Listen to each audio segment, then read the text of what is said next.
Putain, ma visière elle est dégueulasse. Ah là là là là. Bon allez, hop là. Salut à tous, bienvenue pour cette nouvelle petite vidéo. J'ai loupé mon intro, donc c'est pas grave, je vais la refaire.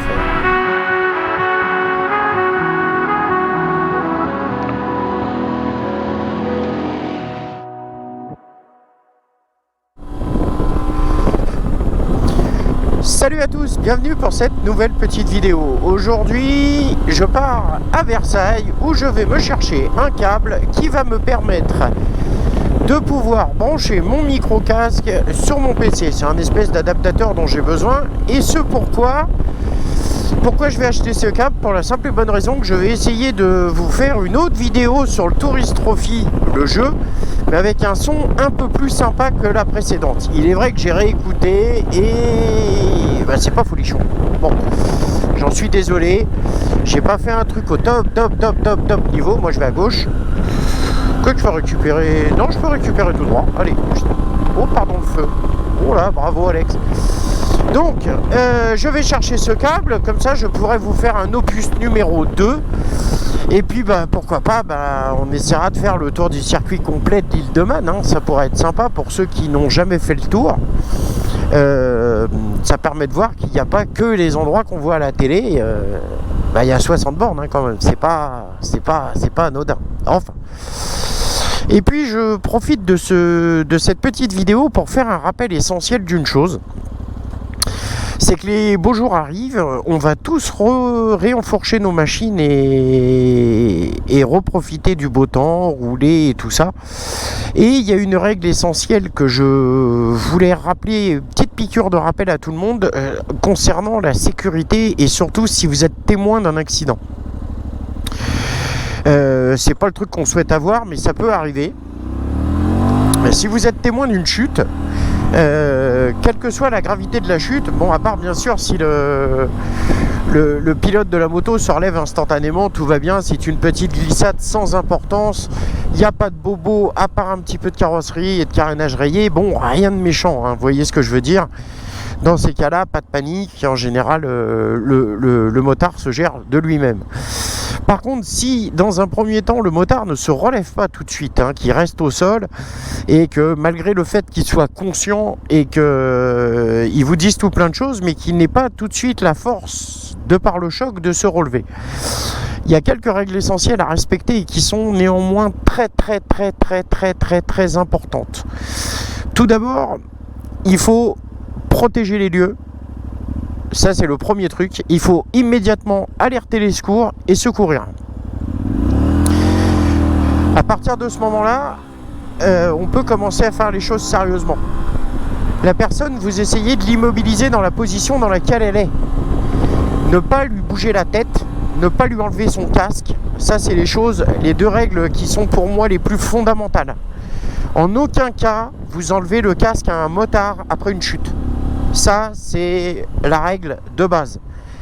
C'est même obligatoire. Deuxièmement, si le mec, en attendant les secours, vous dit « Ah la vache, j'ai soif, donne-moi un peu d'eau », non, vous ne donnez pas d'eau.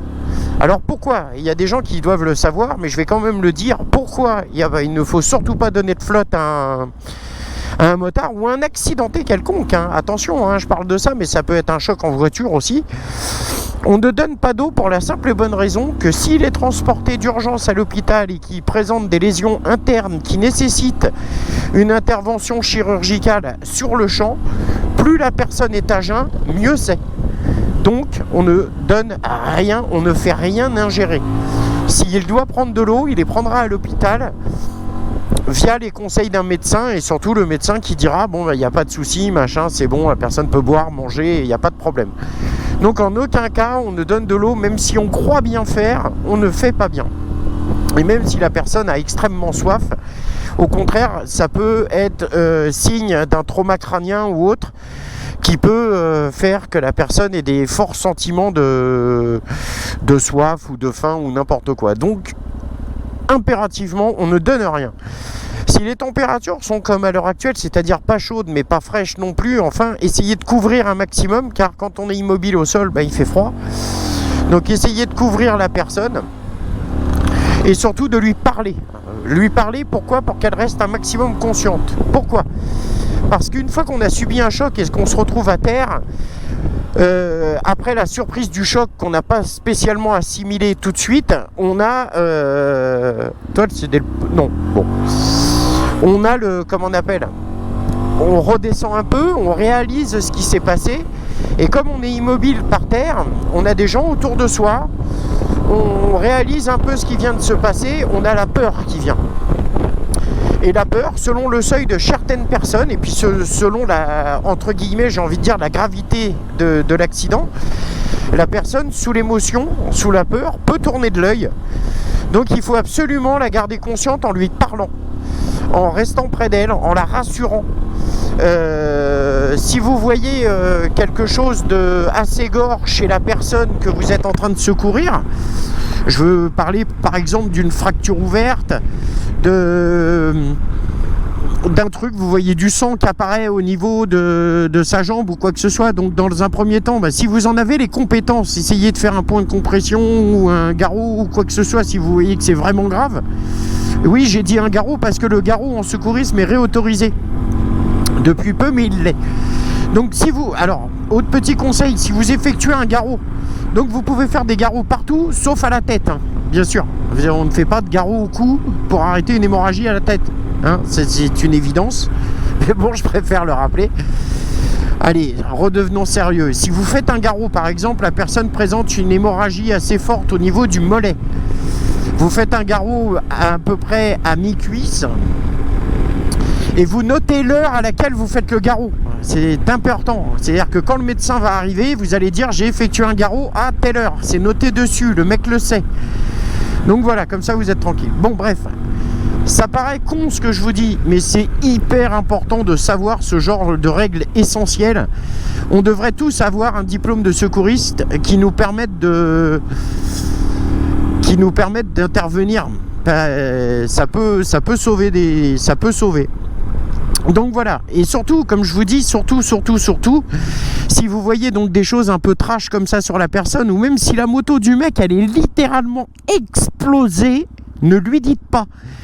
Vous dites, ouais, ta moto, elle est un peu abîmée, t'es tombé, mec, hein. Aussi, d'un autre côté, elle peut pas être nickel. Et s'il a une fracture ouverte avec un bout d'os de 15 cm qui dépasse de la jambe, lui dites pas. Vous lui dites, ouais, je crois que t'as un petit truc à la jambe, on verra, mais le docteur va t'expliquer ce que t'as.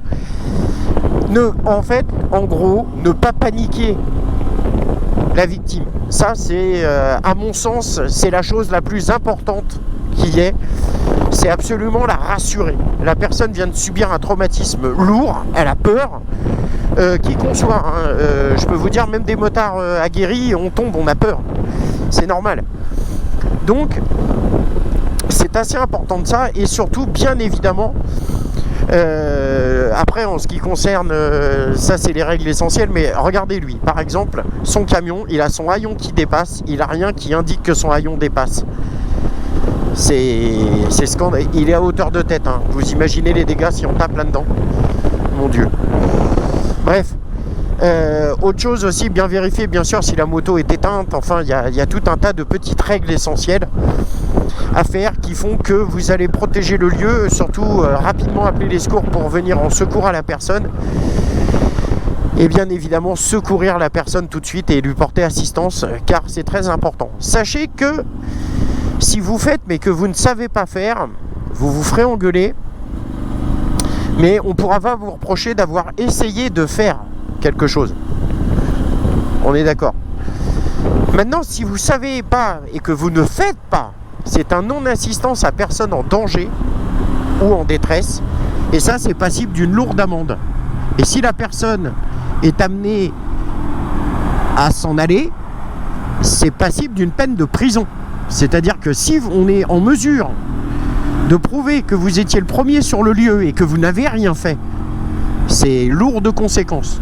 Et puis, ce n'est-il pas humain que de porter assistance à quelqu'un qui est pas bien, quoi. Je sais pas, moi, ça me semble ultra logique. Donc, pour moi, ça me paraît extrêmement important. Donc voilà, c'était juste une petite piqûre de rappel des choses essentielles à faire quand on est motard et quand on est automobiliste, parce que ça n'empêche qu'on peut très bien être automobiliste et voir ce genre de situation. Donc c'est très important de procéder à ça. Et d'ailleurs, il y a une autre chose, je vous invite, il existe en tout petit format des triangles qui tiennent dans une sacoche, sous une selle, et qui peuvent être d'utilité, parce que ça aussi c'est un truc que nous motards nous n'avons pas, comme plein d'autres choses, hein, comme les anti-brouillards, comme on a plein de choses, mais par contre on veut nous taxer pour pas stationner sur les trottoirs. Par contre notre sécurité on s'en contrebranle, c'est-à-dire les doubles glissières, des anti-brouillards, l'obligation d'avoir un triangle, tout ça, on s'en contre-tamponne. Enfin voilà. Mais écoutez, si cette petite vidéo vous a plu, n'hésitez pas à la liker, la partager et surtout la commenter. Et n'hésitez pas à me laisser vos commentaires, parce que je viens de vous le dire, commentaires, ça revient au même. Et me dire ce que vous en avez pensé, si vous avez des témoignages ou si vous avez envie de papoter. N'oubliez pas non plus ma page Facebook, j'essaye d'y passer une fois par semaine. C'est pas évident, hein. J'essaye de tout gérer, mais à chaque fois qu'il y a quelqu'un qui vient sur ma page Facebook, je lui réponds avec grand plaisir. Voilà, bah écoutez, vous m'en voudrez pas, mais ça va être compliqué pour moi de faire un cœur à vous tous, mais je vous le fais, vous savez que je le fais, à moins qu'on arrive sur le feu rouge là-bas, auquel cas je vous le fais avec plaisir. J'en profite pour vous dire que nous parcourons une magnifique route bordée d'arbres, de part et d'autre de la chaussée. J'essaye de meubler comme je peux, hein. Voilà, panneau 70, Alex, t'arrives, soyons raisonnables. Ah voilà, nous freinons. Non, parce que j'ai peur avec les nids de poules là. Voilà, un gros cœur à vous tous. J'ai peur avec les nids de poules, avec tous les nids de poules qu'il y a. Les mômes, ils vont avoir un joyeux. Ils ont eu des belles Pâques, hein. Les œufs de Pâques, nids de poules. Non? Bon, elle est pourrie celle-là. Bon, allez, je vous laisse. À bientôt. Ciao, ciao.